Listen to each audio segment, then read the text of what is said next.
रहस्यमयी हवेली का रहस्य चांद बादलों के पीछे छिपा था।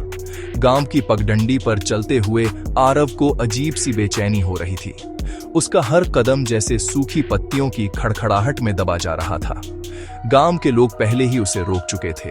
बेटा, उस हवेली की ओर मत जाना, वहां से कोई लौट कर नहीं आया। लेकिन आरव की आंखों में जिज्ञासा थी। उसके दादा ने मरने से पहले एक नाम लिया था, विलक्षण हवेली। और कहा था, वहां तुम्हारे सवालों का जवाब मिलेगा। जैसे जैसे वह आगे बढ़ा, जंगल गहराता गया।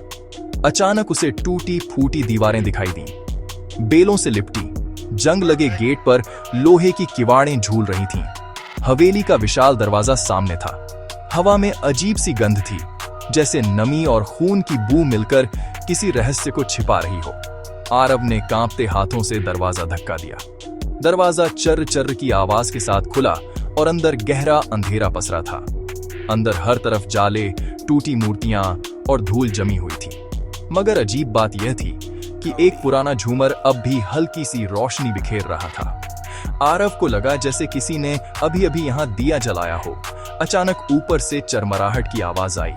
उसने टॉर्च ऊपर फेंकी तो सीढ़ियों पर किसी औरत का साया दिखाई दिया। लंबे खुले बाल, सफेद साड़ी और चेहरा ढका हुआ।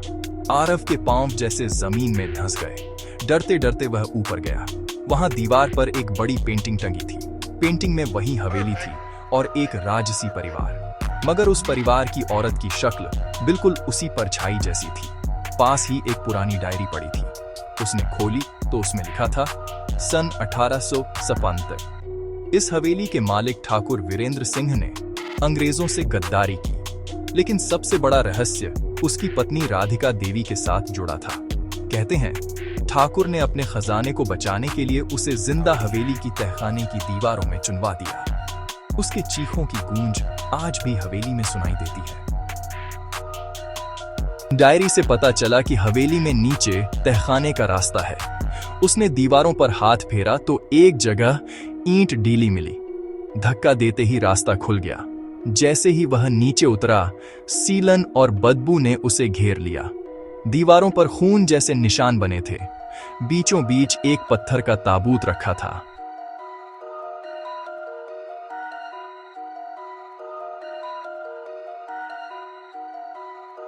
क्यों आए हो? यह हवेली तुम्हें भी निगल जाएगी। आरव ने हिम्मत करके पूछा।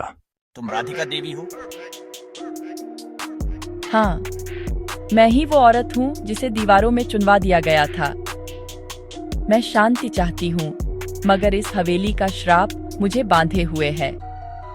जब तक खजाना और गद्दारी की निशानी नष्ट नहीं होगी, मैं मुक्त नहीं हो सकती।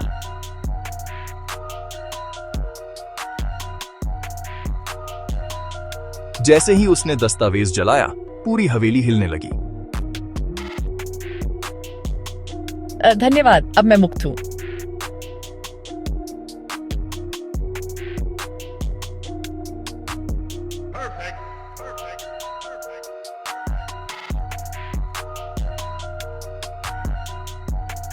आरव वापस अपने गांव लौटा। सबको उसने कहानी सुनाई, लेकिन कोई विश्वास नहीं कर पाया। धन्यवाद, लेकिन यह अंत नहीं है।